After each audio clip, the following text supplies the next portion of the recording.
Southern Expressions is made possible in part by a grant from North Park Mall, providing options for shopping in Central Mississippi. Stay right where you are. We have another terrific half hour ahead. That's right. We've even got a medical tape sculptor. That's right. What I tell you, stay tuned. Coming up, sculptor Greg Griffin demonstrates his highly unique craft. The Chickasaw return to...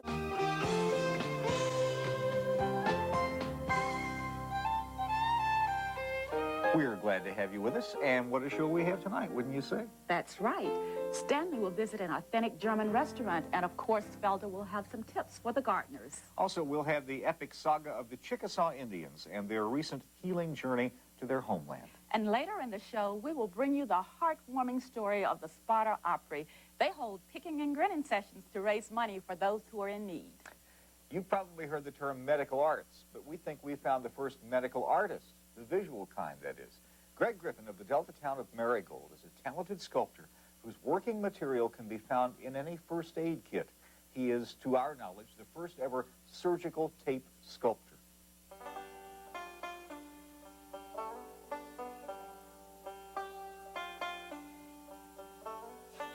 What do you get when you combine raw talent and creative spirit with toilet tissue and surgical tape? Well, in the case of Greg Griffin, you get a brand new art form. The Marigold resident has been crafting animals from unusual materials since childhood. His mother ran a restaurant in Cleveland, Mississippi, where Griffin perfected the craft of foilagami.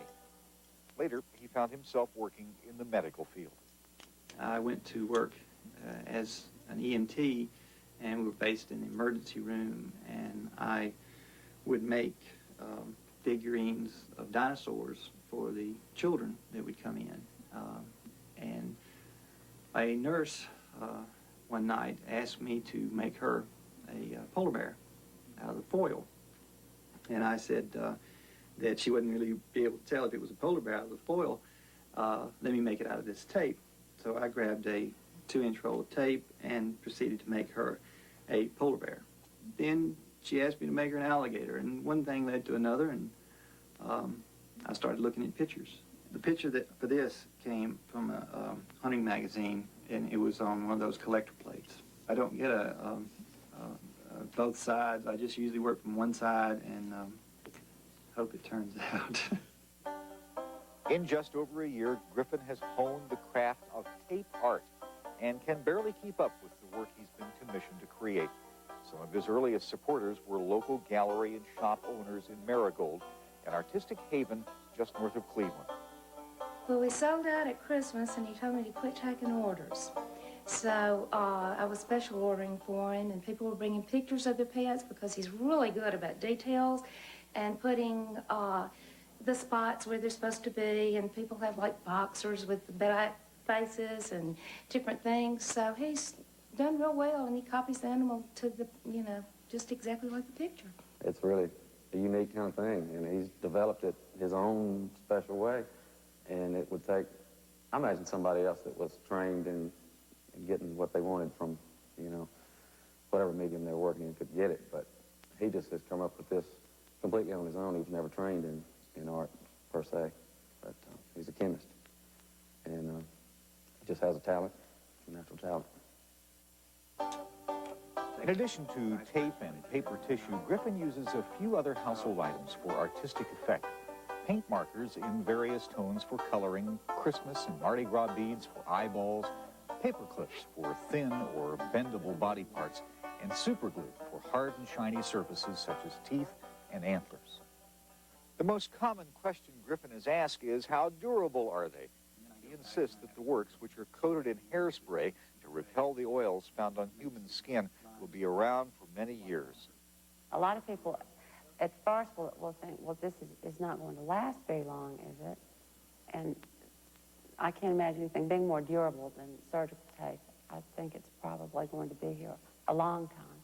This is a dinosaur, Stegosaurus, that I made and was given to my children to play with, and they have put it through the mill. They have pulled on it. It's been thrown around.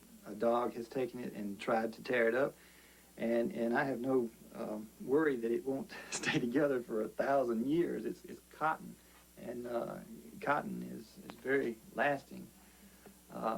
and most of the things I've done, they will get dirty if you don't take care of it in that respect. But as far as holding together, I think it'll be around a long time. And Greg Griffin hopes to be making tape art for a long time. If I can just keep on making whatever someone wants me to make and doing it the best I can, I guess that's the direction it'll go in, just getting better at making what people want me to make look exactly what they want it to look like. I think as I'm making it, I'm sort of fearful that it won't turn out like I want to, and fearful of what people might criticize about it, so I try to do a very good job, and it works out a lot of the time. And people like it, and that's the biggest payoff. Besides getting paid to produce something like this, I think having people appreciate it and say good things about it, that's worth more. It really is. I've never seen anything like it. Neither have I, but I want to show you this. See how my posing technique is here. Real good.